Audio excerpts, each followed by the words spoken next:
on Fossum.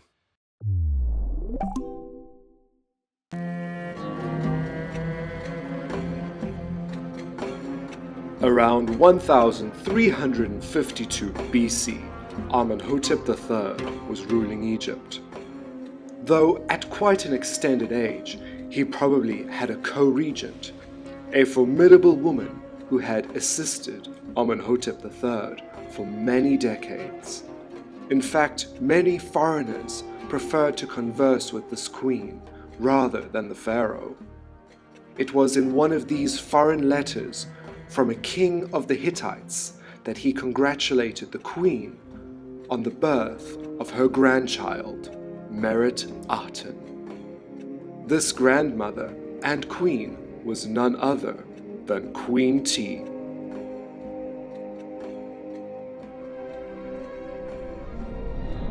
Amenhotep and T had several children, including a young prince, the future pharaoh Akhenaten. They lived in Thebes, on the west bank in an opulent palace called Malkata. The son of T and Amenhotep III was named Amenhotep IV. However, shortly after his father's death, he changed his name from Amenhotep IV to Akhenaten. Amenhotep IV had married a young girl from a noble family, Nefertiti. Ancient textual evidence possibly names her father as a courtier of Amenhotep III and the brother of Queen T. His name was Ai. Toward the end of Amenhotep III's life, Akhenaten and Nefertiti had their first child together. They named her Meritaten. Her name means the one who makes the sun god Aten happy. By naming their daughter this, it was a foreshadowing of what religious changes were afoot. Meritaten would have known her grandfather Amenhotep III before he died, as she is shown at Karnak Temple with Nefertiti. Meritaten's father, Amenhotep IV, became pharaoh when her grandfather died. They only continued to live in Thebes for the next 4 years.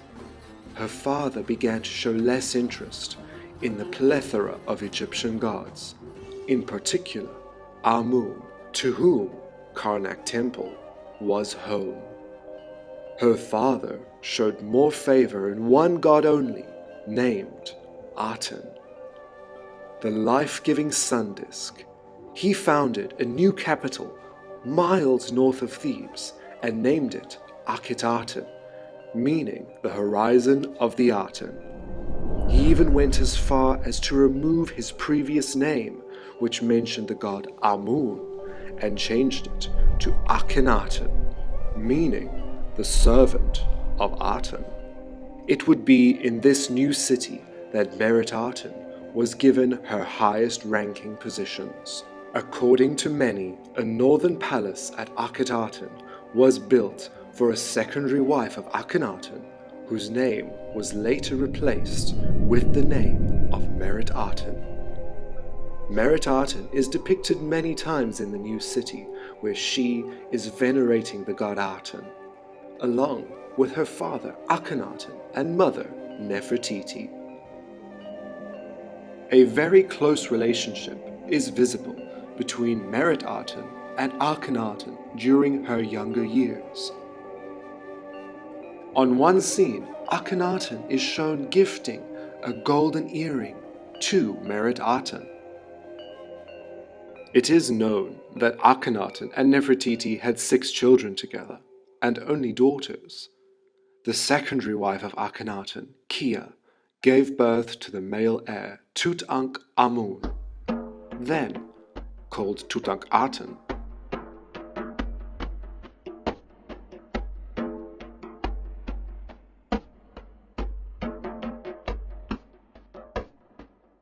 This would have caused some friction between Nefertiti and Kia. Very soon after the birth of Tut, Kia disappears. Did she die of a plague that tormented the new city? Or was she removed by Nefertiti? Some believe that Meritaten, the half-sister of Tut, became his adoptive mother and raised him in the northern palace, which was formerly inhabited by Kia. Although the wet nurse of Tut was named Maya, some believe that Maya and Meritaten are one and the same, but this theory holds little factual evidence, even though many artifacts belonging to Meritaten were found in the tomb of Tutankhamun, from a clothing chest to musical clappers containing the names of Meritaten and their grandmother, Queen T. Life in Akhenaten's new city was not the utopia that he had dreamed of. Plague swept through the town, foreign allies turned their backs, and the population were not as welcoming of the idea of only one main god as he had hoped. The final years of Amarna were very muddy, and much is still unknown. Nefertiti had become a co-regent with Akhenaten, but she appears to disappear in her older age. Perhaps she changed her name to the royal name of Nefernuaten. Out of the blue, a new co-regent arrives on the scene, around this time, named Smenkhara. Some even go as far as to suggest a bisexual relationship between Akhenaten and Smenkhara. Smenkhara became a short-lived pharaoh when Akhenaten died. High in the hills of Amarna, at the nobles' tombs, in one tomb of Meri Ra, Smenkhara is shown giving tribute to Meri Ra, along with Meritaten. In this tomb, we have a clear sign showing that Meritaten became great royal wife of Smenkhara. It is even possible that before things began to fall apart, that there were 4 rulers of Egypt at the same time: Akhenaten, Nefertiti, Smenkhara, and Meritaten. It is possible that she had given birth to 2 children, one sharing the same name as her mother, Meritaten. A tomb for Meritaten has never been found. A boundary stela of her father mentions that she shall be laid to rest in the family tomb in the eastern mountains, but no sign of Meritaten being buried there was ever found. We have no idea what the final fate of Meritaten was. A new female ruler appears, and the 2 former rulers, Smenkhara and Meritaten, disappear. Did they die from the plague that ravaged the city? Were they killed to make way for the abandonment of Amarna and a new young pharaoh who became Tutankhamun? Did they give up the throne and move back to Thebes with the entire population of Amarna? Or were they simply expelled and left in shame? One may never know.